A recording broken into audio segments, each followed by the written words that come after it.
Hello, everyone. Welcome to today's podcast. My name is Daniele Lattanzi. I'm the CEO co-founder of Holistic Health Solutions, and want to welcome all of you. We have a very exciting event today, very exciting topic in relation to the gut-brain connections and the metabolic dysfunctions that exist, unfortunately, today with children. And today we have with us an amazing person, expert, and good friend, and with me, John Payne. Hello, John. How are you today? How are you, Daniele? Thanks for having me on. Well, thank you. And actually, I want to thank you for being with us today. And also, I want to thank you before we go into the podcast. I want to welcome all of you that are here today, joining us live, and appreciate it to your time that you spend with us. And I know you're busy, so again, thank you. And let us know, by the way, from where you're coming from and from where you're joining, and how's the weather there? Let's see here. I have a few people already, but this is going to be not a long podcast, so I don't want to. Let's dive into it. John, so how's it going with you, by the way? First of all, the weather's nice, just a little cooler than I normally like. I live in Arizona for a reason, same way as you live in Florida for a reason. That's right. That's totally correct. That's totally correct. John, so first of all, before we go into the podcast, maybe you want to tell a little about about yourself, who you are, and the type of organization you're running. Okay, yes.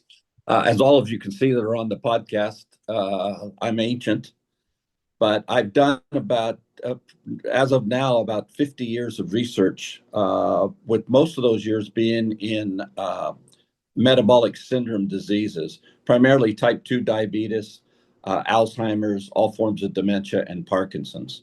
And now we added to that because of some things that came out of the University of Wisconsin about 10 years ago, that they include autism as a metabolic disorder. So we research specifically metabolic disorders in all age groups. And quite frankly, we do research around the world. We do a great deal in the Middle East, here in the United States, and in Western Europe. And I must say, we're doing some new things in Australia now. So, yeah, but primarily we're a research organization dedicated to all different types of metabolic syndrome diseases and disorders. That's great, and definitely needed. In fact, I mean, this was my first opening I want to go over with you, and I'm reading here some statistics that basically I collect some data here from recent study. He mentioned that between 2011 to 2023, there is a clinical database show that a doubling risk of 2.6 in pediatric lipid metabolism disorder. Also, nearly 54% of U.S. children now live with at least one chronic conditions. And also metabolic syndrome in youth, we reach like over 60 million in children and adolescents globally with these criteria. So, John, this is like incredible sad statistic, unfortunately, but and until now, I mean, up to recently at least, I mean, to my recollections, metabolic dysfunction was always thought as an adult disease, like for people that are 15 about demographics. So how is, from your point of view, how it is that this statistics are hitting children now and so hard in the 2026? Well, I think we can identify fairly easily what the cause is. But as you said, the latest global data shows this unbelievable surge in metabolic dysfunction among the young people. And it's really driven by a dramatic rise in obesity and youth onset type 2 diabetes. I'll tell you a sad fact that goes hand in hand with this. I spoke on a national radio show last Friday, and one of the things that came out of that was the fact that young people are developing colon cancer at a very young age. That used to be Wow. an old person's disease. You got it in your 50s, 60s, 70s, and 80s. Now people in their 20s are getting it. But Wow. I think we can identify exactly what the problem is. The problem is our diet. Okay, we're consuming not natural foods. We're not consuming whole foods. We don't have a variety of foods. Everything is full of sugar and is highly processed. Look, Daniele, just to add with it, the baby formulas now they're out there. We now know that the baby formulas, 71% of them have, very concerning levels of heavy metals and Wow. and starch, highly processed starch. We're feeding them from the time they're born. Look, a major number of I should say that differently. A significant number of mothers are now having C-sections instead of natural childbirth, and the child gets 60% of their immune system during the passage through the birth canal at birth. So they're automatic. Those children are automatically not getting a big chunk of their immune system, and then a lot of other mothers are choosing not to or can't. Okay, in some cases, not to breastfeed. Well, they get the child gets the rest of their immune system during from the mother's nursing milk.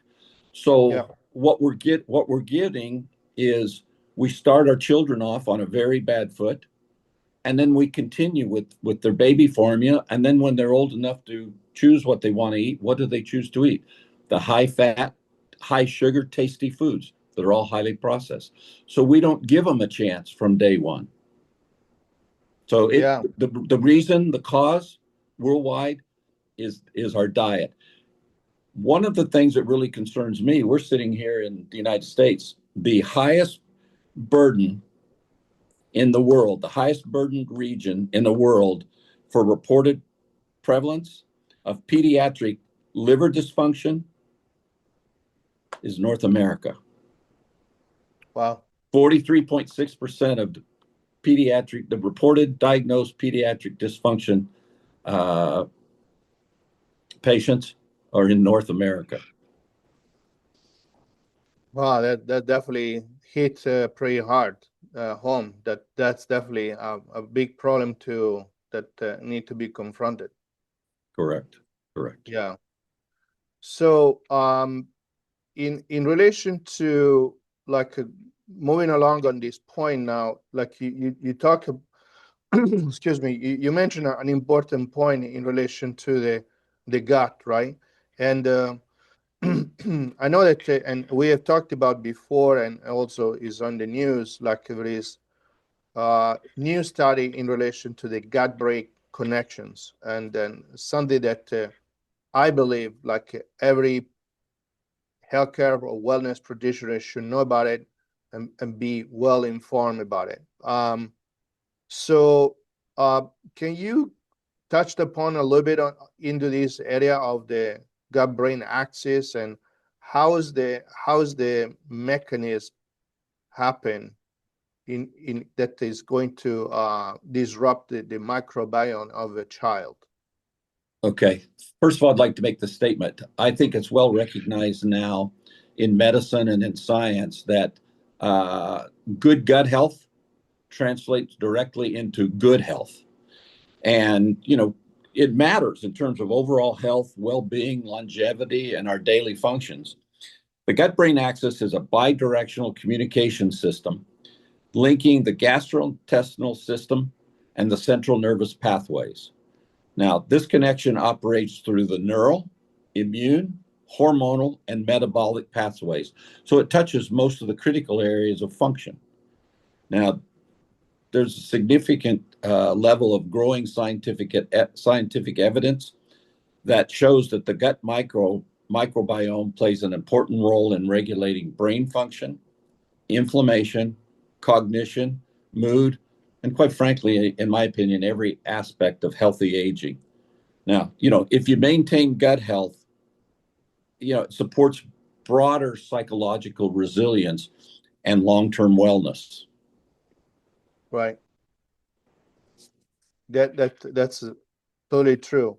So from a point of view of the how is if we want to look into the mechanism, how this mechanism though that connected to the rise of metabolic dysfunctions with children, in your opinion, how this whole mechanism is sort of distorted, especially with children, like kind of what's going wrong there?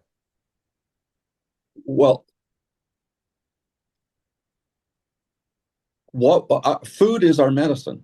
Yeah. We are what we eat. And when we start out wrong as a baby, okay, and then every step of the way we eat wrong, then the microbiome, that affects everything. I mean, it supports brain function.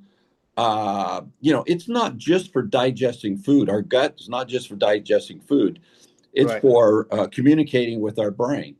And what happens is the signals originate in the gut, go through the vagus nerve, and utilizing the metabolic pathways, and it goes to the brain, and it tells the brain what to do. Okay, and Right. if those signals through first of all, if the metabolic pathways aren't clear, you're not going to get a clear signal as an end result. Okay, That's right. all right, but it regulates inflammation, it regulates mood and mental health, and it plays a direct part in cognitive health. Yeah. And one other thing I want to add to this: we always blame diet, and that's true. But there's one other thing that affects children now more, in my opinion, that really affects the gut microbiome, and that's stress. Okay, children today with their TikTok and YouTube, and I don't know what all the social media. That's the right thing I'm supposed to say. All these social media avenues that they have, they don't just entertain them; they also stress them out. And life as it is today for a young person, in my opinion, it is incredibly stressful. Well, stress significantly alters the gut microbiome. So what's happening is it doesn't function properly. From day one, it doesn't function properly. That's what I think is causing it. Yeah. No, that's very true, because I think, like with stress also increase all kinds of disruptions on the different hormone systems and so forth. So everything's kind of get out of control. Yeah, what we experience from the day we're in the womb, okay? We have to understand, if the mother's stressed, the baby's stressed in the womb, okay? And stress doesn't just affect your mood, it physically reshapes your gut ecosystem. And if that ecosystem, we got trillions of bacteria in there, but we know now in science that we have to have the population of bacteria in our gut. There has to be a certain number of beneficial ones, and there's always a certain number of detrimental ones, okay? Yeah. But the ratio between those two has to be correct. I'll just give you one example. Everybody I talk to, I shouldn't say everybody, the majority of the people I talk to, whether they're young or they're old, they're always concerned about their weight. Okay, especially with the advent of these new GLP-1 drugs. Okay, Yeah. but weight is a very simple thing if you look at it. And we used to talk about calories in, calories out. Yeah, those are true, but it's more complicated than just that. But gaining or losing weight boils down to just one thing in reality, and that is there are two bacteria populations in our gut, and if those bacteria populations are in a 1-to-1 ratio, that's Firmicutes and Bacteroidetes. Out of the trillions, these two affect our weight gain.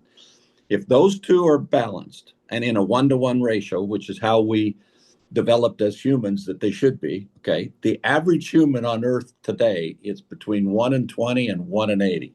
Well, here's the difference.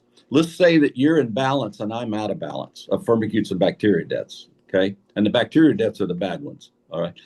We can sit down, eat exactly the same food, same quantity, same everything, okay? But because I'm out of balance, I'll extract 40% more calories out of that exact same food, same quantity, same eating at the same time, everything, than you will.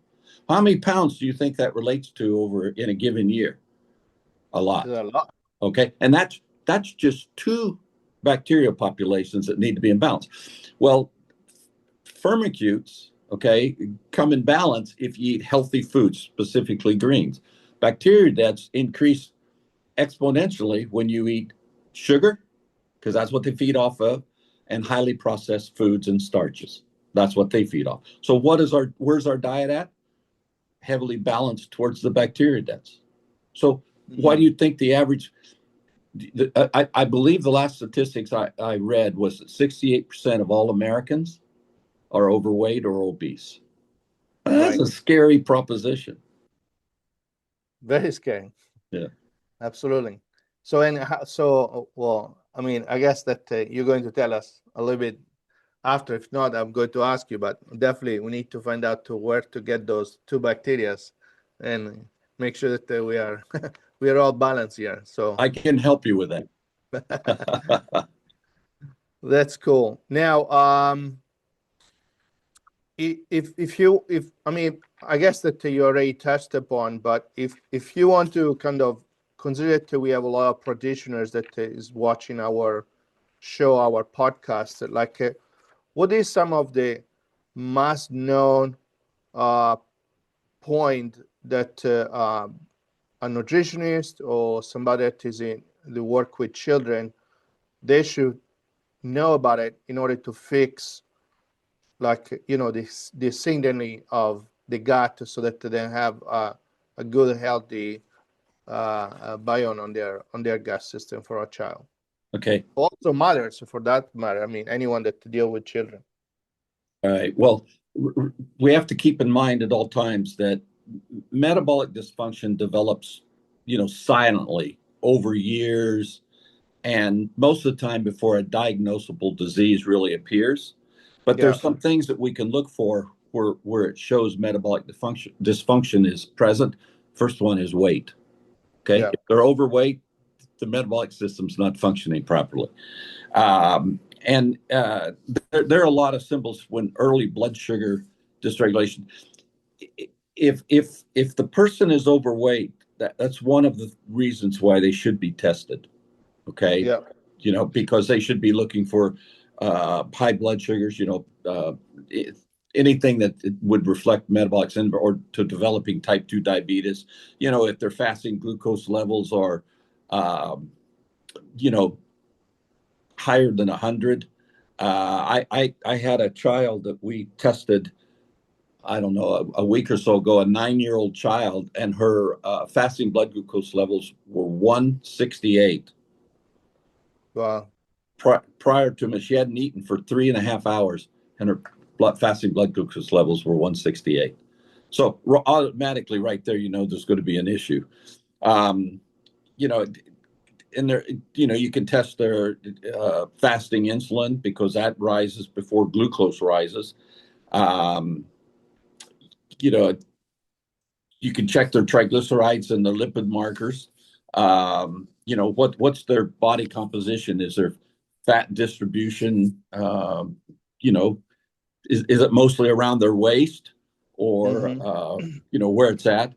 If there's any kind of blood pressure that's creeping outside the optimal range. And one category that I always am interested in, and that is their inflammatory markers. Yeah. In my experience, most diseases or disorders come with, at best, a low-grade inflammatory response. So if you can check, their inflammatory markers, that gives you a good look at whether they're having an issue. And are there any changes in their liver functions? At whatever age, those should be looked at. Also, some other things that we look at is their uric acid. Is it uric acid elevated at all? And also look at their mitochondrial function symptoms. What is their energy levels? Are the parents reporting that they're, and I shouldn't say this because most teenagers fall in this category where they want to sleep all day and stay up all night. But What is their energy function? I mean, how are they doing energy wise, and what is their mitochondrial function symptoms? Do they have fatigue after meals? Do they have brain fog? Do they, really don't have much tolerance for exercise? Do they have a cold intolerance? And any kind of example of a slow recovery after exertion, because when you're young, they should be able to run circles around the rest of us. And if is there an afternoon energy crash? When they get home from school, do they just want to crash? All these reflect an impaired mitochondrial function. And is there any do they show any loss of metabolic flexibility? Healthy metabolism switches quickly and easily between utilizing fat and utilizing glucose. And if they're dependent upon frequent meals, now quite frankly, I don't know many teenagers that don't want to eat frequently, but if they're dependent upon it, or if they feel kind of out of sorts or even a little shaky when they skip meals, and do they have strong cravings for carbs, specifically carbs? And fasting's an interesting thing. We all know that we developed as humans where they didn't have 3 meals a day available to them every day. They didn't have food available to them all day. So fasting was a normal part of daily life. But if they have a fasting intolerance, or can they tolerate it comfortably? If they can, hey, the metabolic system probably functioning well. But if they have any level of fasting intolerance where they don't have a meal available to them quickly and easily, then they probably have a metabolic dysfunction. And there's also skin and physical signs you can look at. Do they have skin tags or darkened skin folds, or abominable fat accumulation? Especially in young people, if there's any reduced muscle mass. And some of them, do they have a puffy or kind of what I would call an inflamed appearance? There's a metabolic dysfunction going on. And then, of course, you always say have hormonal drift, which is their testosterone levels in men. And in women, it's PCOS features, irregular cycles. And in both of them, if they have elevated cortisol, or anything that appears like thyroid dysfunction, those all right there indicate that there's a something going on. These are all red flag, basically. Correct. Yeah. So for anyone listening, this is actually a great piece of clues, I guess, that maybe you want to definitely take note about it, because obviously these are all the great point, because as you mentioned, these are all symptoms that are not going to show up, but by the time it show up in later on, is too late, basically, right, John? Correct. There are a few things that I would call the sensitive early detection markers that a practitioner should look at. If you only test for 5 things, okay, in a young person, one would be fasting insulins, 2 would be their triglyceride HDL ratios, 3 would be their waist circumference, 4 would be HSCRP, and 5 would be post-meal glucose. These you can detect years before any of the diseases will appear. And, there's the age groups that you can look at, Sure. 0 to 10, 10 to 20, so on, where you'll see elevations in certain of those areas. That's great. And by the way, just you gave me a good opening for a little plug. So for anyone listening, we do have a training course on how to read blood work, and how to get blood work implemented in your practice if you don't have one.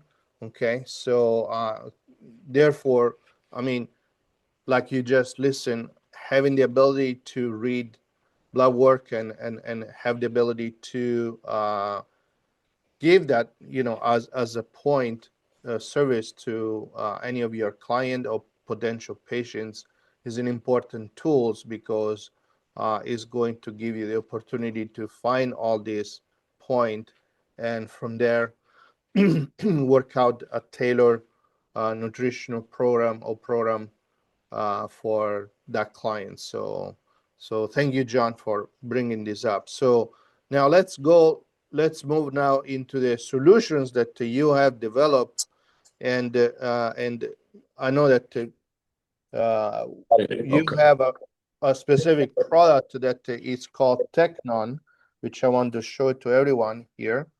And can you tell us a little bit about, John, about this product called Teknon, why it's called Teknon, and Yes, ma'am, I can hear you.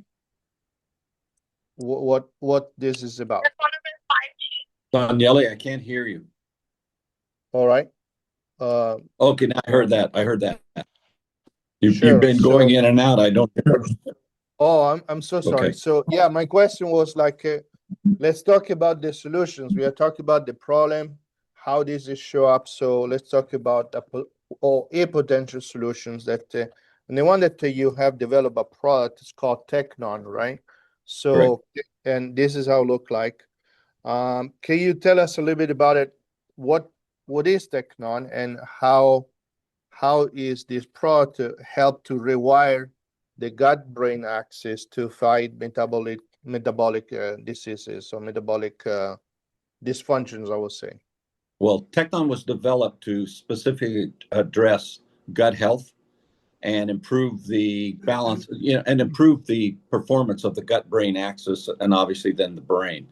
Teknon, just the name itself means it's an ancient Greek word that means young child of God, and what it was specifically developed for was to try to help restore the proper nutritional balances that are required for gut health that promotes the proper beneficial bacteria to grow in population, and it supports them, and it decreases the ability of the detrimental bacteria's ability to grow.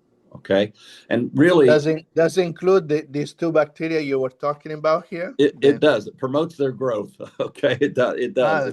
Good. Okay. What was the names of those two bacteria again? Firmicutes and Bacteroidetes. There you go. So, listener, take notes. Okay, so this product have it. So that's where you find it. Yeah. Go for it. No, it's okay. Teknon was. I couldn't find anything out there. There's people who sell probiotics, they sell prebiotics, they sell this nutritional supplement. And be honest with you, we tested many nutritional supplements, especially these shakes that are out there for everything. And people are always looking at, one word of caution, people are always looking at these protein shakes. We had the analysis done on not all, but the majority of the well-known ones and important ones. Quite frankly, they almost all contained contaminations from heavy metals, or they didn't have in them what they said they had in them, or they had a non-efficacious dosage of what they said they had in them. So wow. What we tried to do is to put together something. It has to be convenient and easy, or people won't use it. So we put it in sachets so you can carry it with you anytime it's sealed in a sachet, so you carry your daily serving, or it's better if you take it twice a day, morning and evening, because remember, our body utilizes or evacuates the majority of our vitamins and minerals every 12 to 16 hours. So it's really important if you want to maintain gut health and overall health that you replenish those every 12 to 16 hours. So we recommend taking it in the morning and in the evening, but it has to be as cost effective as possible, and it has to be easy and convenient to use. So that's why we did it this way. You just mix it with water and drink it. It's very simple and easy. But what it does is it restores, it helps the body maintain the proper nutrients that it needs to function properly on a daily basis. And that includes probiotics, prebiotics, the vitamins and minerals that are essential for both gut health, overall health, and brain function. It directly affects us. It's anti-inflammatory, and it directly positively impacts the central nervous system. That's awesome. So, so for anyone that's listening, so basically, you take one of these one, you open it. So this is pre-packaged, is under vacuum. So what's the normal shelf life of this, John? 18 months. Okay, great. So people, 18 months, no problem. So so then you take one sachet and then you mix it with water, and you're done, right? Correct. It's important that you mix it with water and drink it because we want all the nutrients and the probiotics and prebiotics to go down through uh, the saliva glands so that it gets absorbed into the bloodstream. The majority of it does before it hits the gut, because when it hits the acid in the gut, no matter what you're ingesting, it kills a lot of it. And Yeah. there's one other thing I want people to really recognize that separates Teknon out from everybody else. We have a proprietary patented delivery system that increases absorption by 300% and the rate at which you absorb it by 500%. What you have to realize, most people do not absorb much in the way of nutrition, and especially as they age.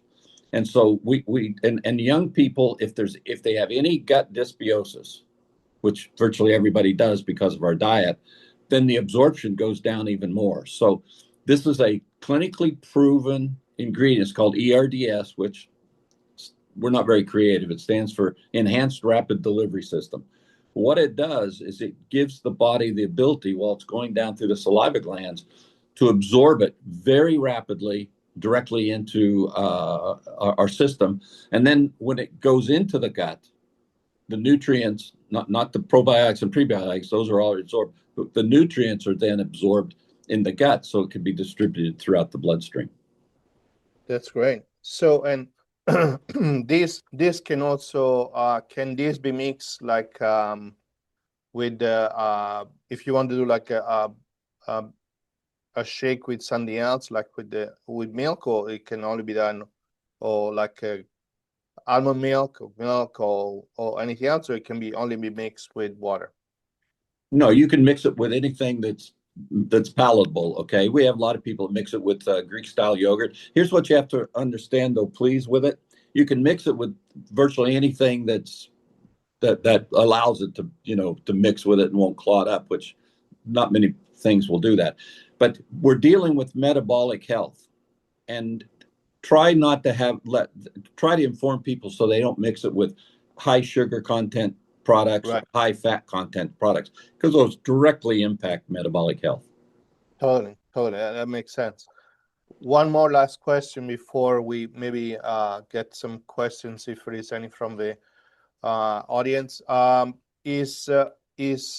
Is there a specific, like from a point of view of practitioners that would like to introduce this one in their practice with their clients or their patients?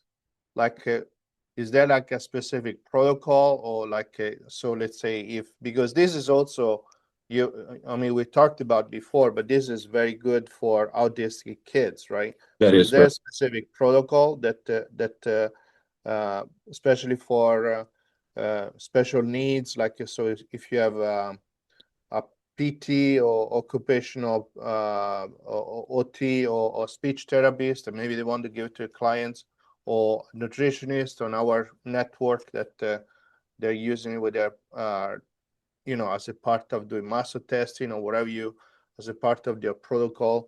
Is there like a specific things that they should know about it?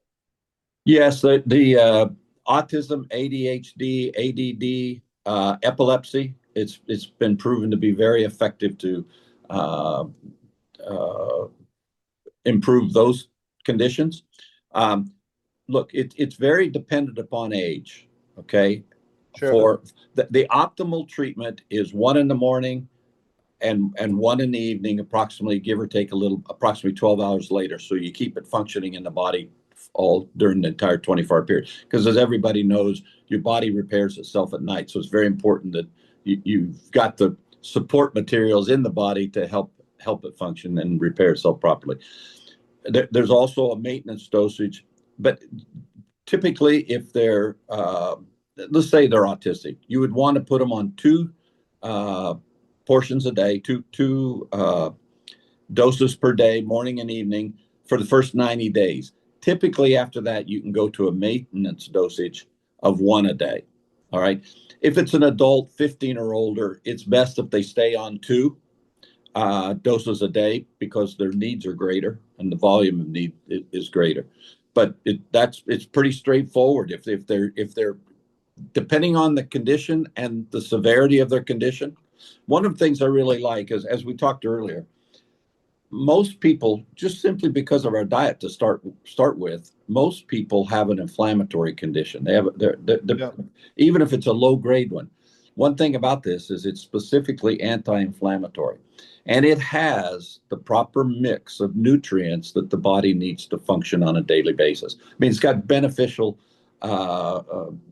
doses of things like selenium and zinc and the prebiotics and probiotics, etc. So that's the protocol. 2 a day, especially for the first 90 days. Then, depending on how the symptoms improve and their age, some people can go to 1 dosage a day as a maintenance dosage. That's great. That's great.